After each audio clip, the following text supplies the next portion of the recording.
네, 안녕하세요. 성공부동산 김성환 소장입니다.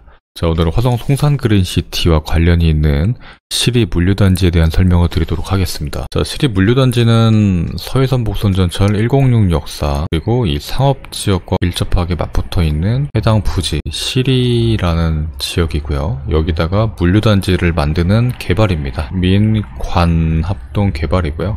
해당 사업에 대해서 민간에게 막대한 개발 이익을 가져다 준다라는 논란이 있었죠. 현재 어떤 상황인지에 대해서 설명드려보도록 하겠습니다. 시립 물류단지의 위치는 굉장히 좋은 위치에 있습니다. 남측 지구 산업단지가 있고 자동차 테마파크가 있고 송산 역사와 상업지역이 있으면 그 아래에 바로 맞붙은 입지죠. 그리고 북쪽으로는 국제 테마파크가 생길 거고 이쪽이 차량기지. 그래서 입지만 놓고 보면 진짜 물류로서는 최상의 입지다라고 할 수 있겠습니다. 서해선 철도가 결국에는 수도권 주요 지역으로 들어가고 충남으로도 통행할 수 있기 때문에 물류 역할을 하기에 굉장히 적합한 자리이고, 크게 보면 제2순환 고속도로도 생기고 있기 때문에 인천 항이나 인천 공항까지도 굉장히 빨리 들어갈 수 있죠. 화성시의 도시건설위원회 회의록을 볼 건데요. 시립 물류단지 개발 사업에 대한 설명을 하고 있죠. 서해선 송산역 개통 예정에 따른 물동량 증가에 적극적으로 대처하고 복합 물류시설 확충을 통해서 일자리 창출, 그리고 지역 균형 개발을 도모하는 사업이라고 합니다. 남양읍 시리 일원에 4,276억 원을 투입해서 화성도시공사가 주도하는 민관합동 개발 사업이라고 밝히고 있죠. 이게 22년 7월 자료인데 여기서 밝히는 바로는 추진계획이 내후년도 1월달에 24년도 1월달에 그린벨트 해제하고 물류단지 승인 고시와 함께 공사 착공을 25년 2월달에 하겠다라고 밝혔습니다. 근데 이제 감사가 들어가면서 이 사업이 중단됐죠. 처음에 말씀드린 것처럼 특정 민간 업체들한테 막대한 이익이 돌아가기 때문에 현재 감사원 감사가 진행 중이다라고 밝히고 있습니다. 자, 다시 도시건설위원회 24년 2월 자료를 보면 현재 시립물류단지가 감사원 감사 진행 중이라고 밝히고 있습니다. 화성도시공사 사장이 하는 말을 들어보면 현재까지는 나온 지적사항으로 봐서는 크게 사업에 영향을 미칠 정도는 아니다라고 밝히고 있죠. 그 내용 중에서 과도한 이익이 사업 시행자한테 가는 부분, 그리고 민원이나 주변 언론에 나온 부분들, 그 부분에 대해서는 조정이 필요하다라고 밝히고 있습니다. 그러면 사업 시행자한테 가는 부분을 좀 줄이고 민원, 그리고 주변의 언론에 나오는 부분들, 그러니까 결국에는 헐값 보상에 대한 얘기가 많거든요. 이걸 좀 상향해주겠다라는 얘기로 볼 수 있겠죠. 그래서 내용을 또 보면 그 송산 역사 아래 시립 물류단지 대상 부지가 거의 다 염전입니다. 염전으로 되어 있는 부분에 일부 분양을 한 건지 매매를 많이 했나 봐요. 그래서 그거에 대한 민원이 많다, 이런 얘기도 들었다고 위원장이 밝히고 있죠.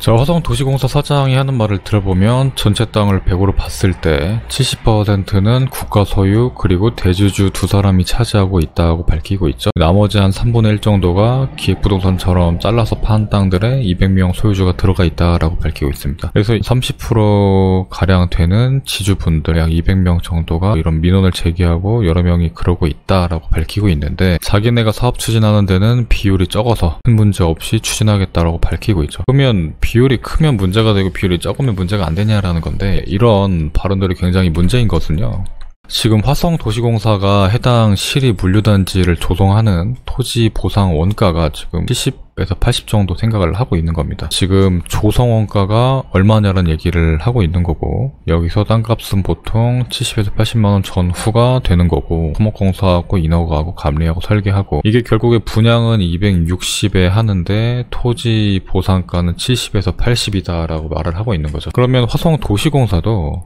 이 굉장히 헐값에 토지를 땅주인들한테 뺏어서 이거를 민간한테 주는 건데, 그 과정에서 260에 분양하면서 어느 정도 이익을 남기겠죠. 근데 더 큰 문제는 260에 받은 민간이 전매 기간이 끝나고 팔 때 500에서 1000만 원까지도 오를 수 있는 땅이라는 게 가장 큰 문제였고, 요게 인천일보에서 지적했던 사안, 그리고 이게 감사원까지 올라간 거죠.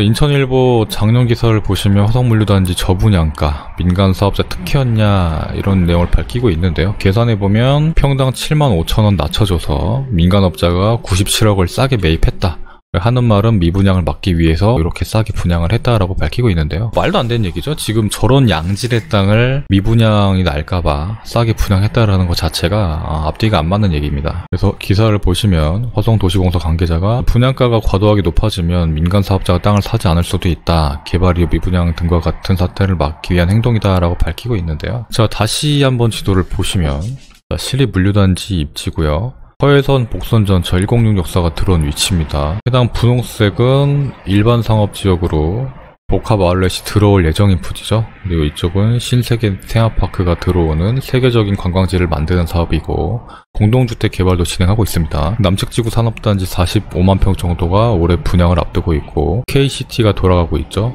자동차 테마파크도 들어올 예정이고 공룡 하석산지에도 테마파크를 만들기 위한 준비들을 하고 있습니다. 그리고 서측지구 신도시가 들어오려고 공사 중에 있고 제1순환고속도로를 타고 들어가면 시립물류단지에서 인천공항까지 2, 30분이면 진입을 할 수 있습니다. 그리고 서해선 복선전철 전체가 완공되면 이런 식으로 신안산선 서해선을 타고 수도권 주요지역 광명이나 여의도, 시흥, 안산 다 들어갈 수 있죠. 아래는 충남을 들어갈 수 있습니다. 이렇게 철도나 도로망이 갖춰져 있고 주변에 신도시나 관광지가 들어오는 이런 양질의 땅이 무분양이 날까봐 싸게 분양했다라는 것은 앞뒤가 안 맞는 얘기죠. 공급가액을 빼면서 결국에는 땅값에서 세이브를 할 거 아니겠어요? 화성도시공사가 자기네 이익을 반납하거나 감리비를 아끼거나 그러진 않을 겁니다. 그래서 결국에는 토지보상가를 굉장히 낮게 책정한 다음에 싸게 돌려주면서 그 민간은 막대한 차익을 누리게끔 하는 방식이기 때문에 지금 감사를 받고 있는 거죠. 위원장이 하는 말이 이런 과정에서 실제 소유자들한테 가장 중요한 것은 보상가 아니겠느냐. 위원님들도 많이 말씀하시는 게 실질적으로 거기서 수익이 얼마가 나는지 어쩌느니 이런 얘기를 많이 하고, 그러니까 시나 이제 도공이나 민간에서 막대한 이익을 뽑아먹는 거 아니냐 이런 얘기 나오고 있으니 그래도 보상가 부분에서는 어느 정도 현실성이 맞게 책정돼야 된다고 본다라고 하는 거죠.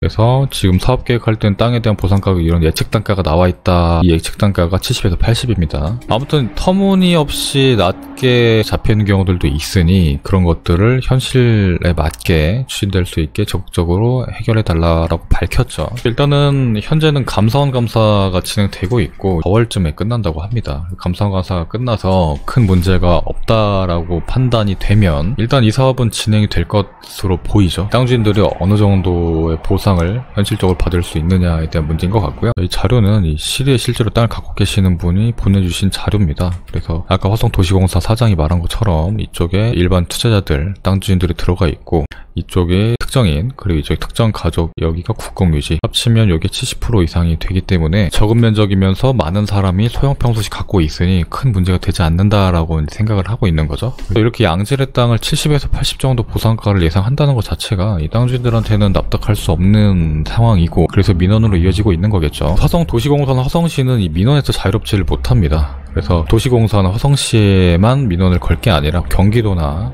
혹은 국가나 좀 더 상위기관을 상대로 민원을 지속적으로 걸게 되면 공론화가 될 수 있겠죠. 자, 이런 식으로 시립 물류단지는 입지가 좋습니다. 입지가 좋다는 얘기는 실제로 물류가 들어왔을 때 물류의 역할을 충실히 할 수 있다라는 얘기겠죠. 그래서 이 대도시가 들어오고 대규모 개발들이 진행되는 과정에서 이 물류단지는 굉장히 필요한 시설은 맞지만 소유자들이 재산권 침해에 대한 피해를 입으면 안 되겠죠. 물류단지나 산업단지나 민간이 하든 민관 합동을 하든 간에 이 보상에 대한 문제는 제대로 짚고 넘어가야 이 땅주인들에 대한 민원을 피할 수 있겠죠. 대뜸 들어와서 땅을 내놔라 개발할 거니까 이런 식으로 해버리면, 그리고 보상가도 제대로 이루어지지 않는다 그러면 그 누구도 환영할 만한 개발이 아닐 겁니다.